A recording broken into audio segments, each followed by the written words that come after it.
Kementerian BUMN dan BUMN yang menggerakkan sepertiga ekonomi negeri bertransformasi, berinovasi, dan berkolaborasi membangun ekosistem dan menjadi katalisator agar talenta, startup, dan ekosistem ekonomi digital kita kokoh dan menjadi kekuatan baru Indonesia.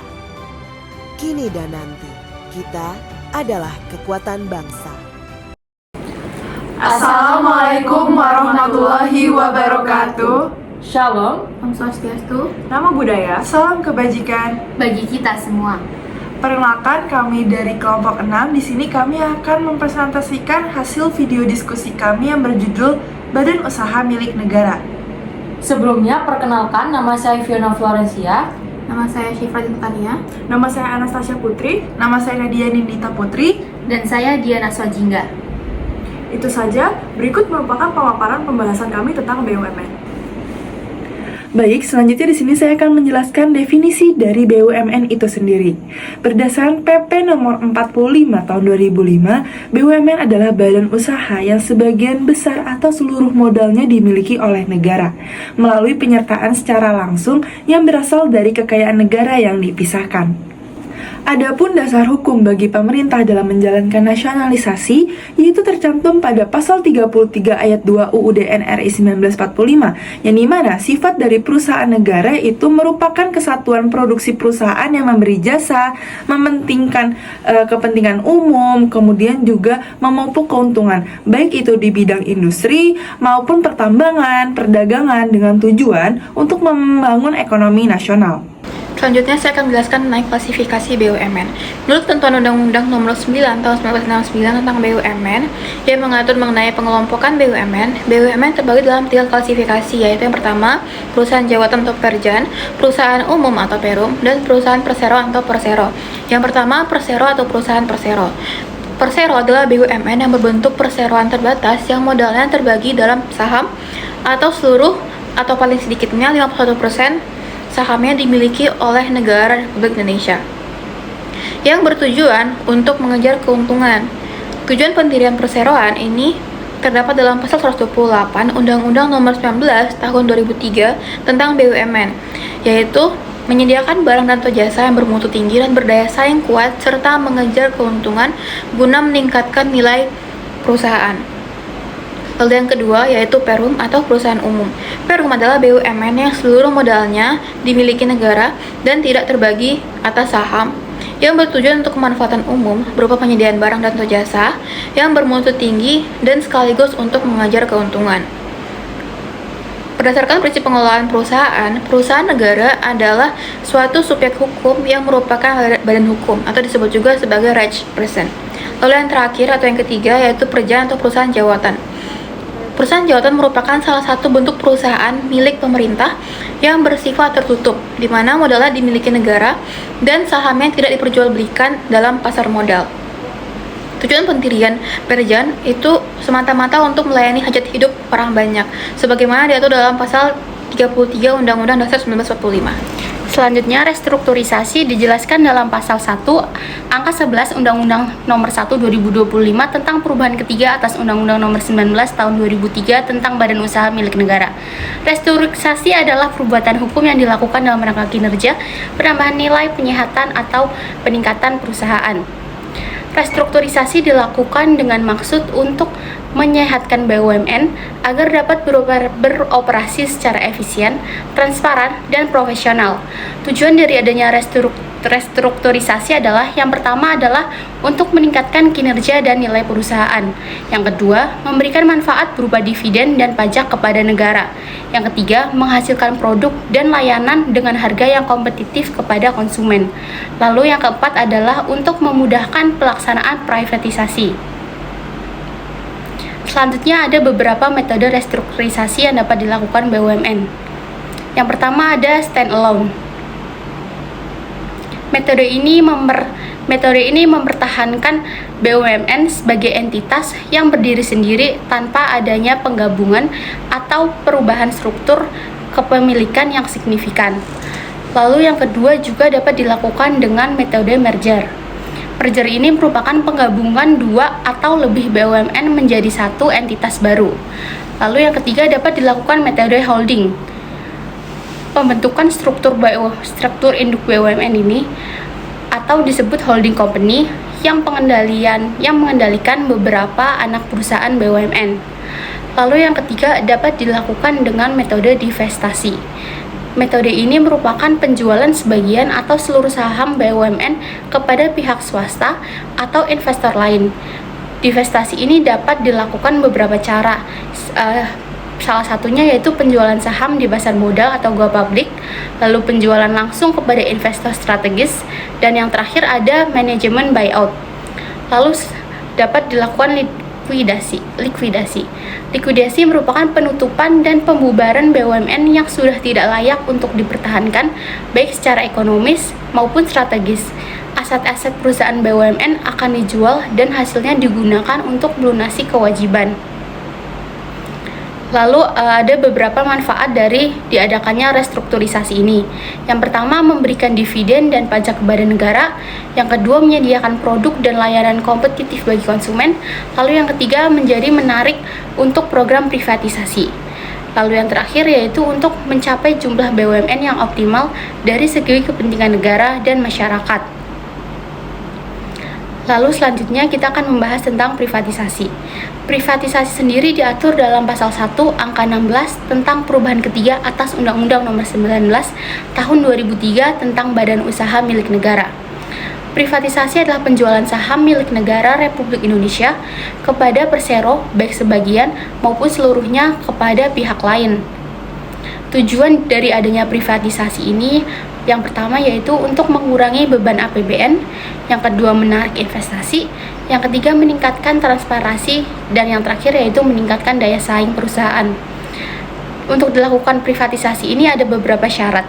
Yang pertama, hanya BUMN berbentuk perusahaan perseroan atau persero yang dapat diprivatisasi, bukan perusahaan umum atau perum.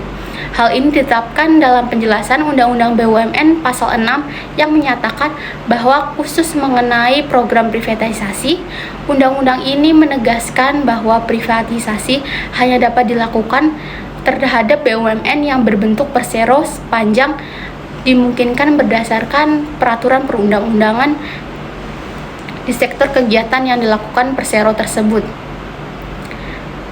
Syaratnya yang pertama yaitu dimungkinkan oleh ketentuan pasar modal, lalu yang kedua umumnya bergerak di sektor-sektor kompetitif, lalu yang terakhir senantiasa memperhatikan manfaat bagi rakyat terhadap perusahaan tersebut. Privatisasi BUMN ini terdapat beberapa jenis. Yang pertama ada strategic sale atau penjualan strategis. Ini merupakan metode yang melibatkan penjualan saham mayoritas kepada investor strategis.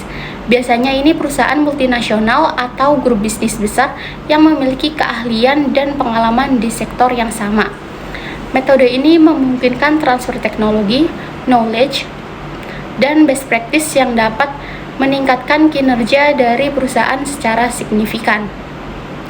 Lalu selanjutnya dapat dilakukan initial public offering atau penawaran saham perdana di bursa efek. Ini merupakan metode yang memungkinkan kepemilikan saham tersebar di antara masyarakat luas. Pendekatan ini memiliki keunggulan dalam hal transparansi, akuntabilitas, dan demokratisasi. Kepemilikan ini juga dapat menjadi sumber pendanaan jangka panjang bagi perusahaan dan berkontribusi pada pengembangan pasar modal domestik. Lalu yang selanjutnya dapat dilakukan dengan secondary public offering. Ini merupakan kelanjutan dari metode sebelumnya, di mana metode ini memerintahkan secara bertahap mengurangi kepemilikannya melalui penjualan saham tambahan di pasar sekunder. Metode ini memungkinkan privatisasi yang gradual dan memberikan fleksibilitas bagi pemerintah untuk mempertahankan kendali strategis sambil tetap meningkatkan efisiensi melalui disiplin pasar. Selanjutnya adalah keuangan negara. Menurut Undang-Undang Nomor 17 Tahun 2003, keuangan negara adalah seluruh hak dan kewajiban negara yang dapat dinilai dengan uang, serta segala bentuk kekayaan negara yang dapat dijadikan milik negara berkenaan dengan pelaksanaan hak dan kewajiban tersebut. Keterkaitan BUMN termasuk dalam ruang lingkup keuangan negara. Yang pertama adalah sumber modal. Modal BUMN berasal dari penyertaan modal negara atau PMN yang bersumber dari APBN atau kekayaan negara yang dipisahkan. Yang kedua adalah pengawasan. BUMN diawasi oleh yang pertama adalah Kementerian BUMN, yang kedua BPK atau Audit Keuangan, yang ketiga BPKP atau pengawasan intern jika diperlukan. Yang ketiga adalah akuntabilitas. Pengelolaan BUMN harus transparan dan akuntabel, mengikuti prinsip Good Corporate Governance atau GCG, sesuai dengan hukum dan regulasi keuangan publik. Selanjutnya terdapat bentuk, yaitu yang pertama adalah penyertaan modal negara atau PNN. Contohnya investasi pemerintah pada PT PLN dan PT Hutama Karya dan lain-lain. Yang kedua adalah dividen ke negara. Contohnya laba BUMN yang disetorkan ke kas negara, misalnya Pertamina setor triliunan ke APBN. Yang ketiga adalah penggunaan APBN. Contohnya dana talangan atau subsidi, misalnya kompensasi energi. Yang terakhir adalah aset negara. Contohnya gedung, tanah, mesin yang dimiliki oleh BUMN tapi tercatat sebagai aset negara. Lalu tujuannya adalah negara mengelola keuangan melalui BUMN, yaitu yang pertama menjamin pelayanan publik seperti listrik, transportasi, air bersih, atau yang lain-lain. Selanjutnya mengelola sektor strategis dan vital yang tidak boleh sepenuhnya diserahkan ke swasta. Selanjutnya menghasilkan penerimaan negara seperti dividen atau pajak. Selanjutnya mendorong pembangunan nasional dan pertumbuhan ekonomi. Next, kita akan bahas terkait kerugian negara.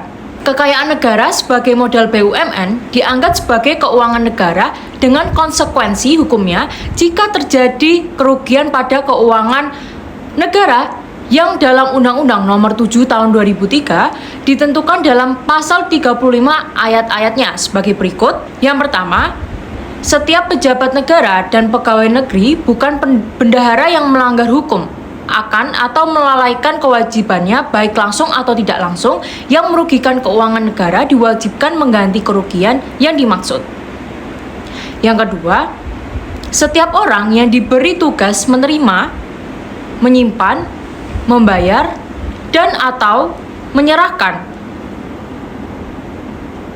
uang atau surat berharga atau barang-barang negara adalah bendahara yang wajib menyampaikan laporan. Yang wajib menyampaikan laporan pertanggungjawaban kepada Badan Pemeriksa Keuangan. Yang ketiga, setiap bendahara sebagaimana dimaksud dalam ayat 2 bertanggung jawab secara pribadi di atas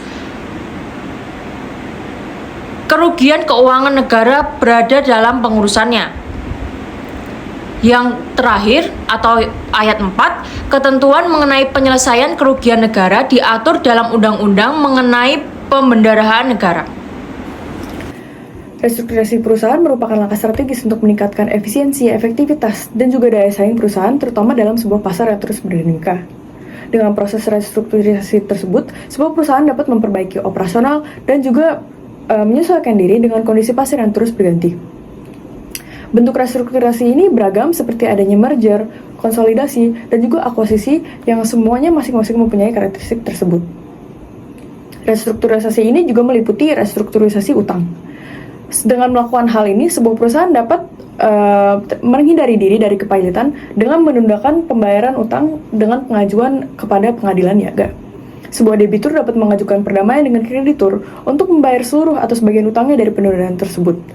Restrukturisasi utang ini dapat meliputi reconditioning, haircut, atau juga debt for equity conversion.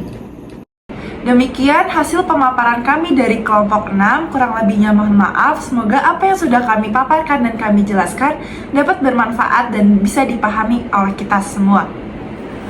Wassalamualaikum warahmatullahi wabarakatuh. Shalom. Om Santi Santi Om, Namo Buddhaya, salam kebajikan. bagi kita semua.